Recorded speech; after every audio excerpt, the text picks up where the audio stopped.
मित्रांनो, आज मी आलो आहे आरुषकडे. हे बघा, हा आमचा आरुष आहे. हा आमचा आरुष आहे, नंगू पुंगू आरुष. तो माझी चेक ट्रिक करतोय. कर. हा, आता मी बोलणार.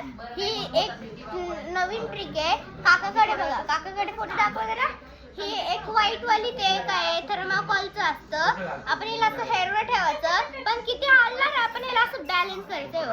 असं असं असं बॅलन्स करायचं. असं खाली डोकं नाही करायचं. मग हे असं पडलं तर राहू. ठीक आहे. आता बघा, आता तुम्हाला हलायचं थोडंसं असं, लय नाही हलायचं, मग बॅलन्स करायचं. चला, आणि आता तुम्ही व्हिडिओ काढा. आणि हे असं किती वेळ ठेवायचं? हा, ही आमची ट्रिक आहे. कळाली तुम्हाला? आवडली असेल तर लाईक करा, शेअर करा, सबस्क्राईब करा. आणि आता काटा किती वर आहे? 11 वर आहे. तो जेव्हा 1 वर गेला तेव्हा तुम्ही काढू शकता. ठीक आहे. आणि हे जर असं चुकून खाली पडलं तर? चुकून खाली पडलं तरी पण नाव. ठीक आहे. आणि आता बॅलन्स आणि मुद्दामून ठेवलं खाली तर? तरी पण नाव. मला माहिती आहे व्हिडिओ. ठीक आहे. आणि असं ठेवा. आणि कॅमेरा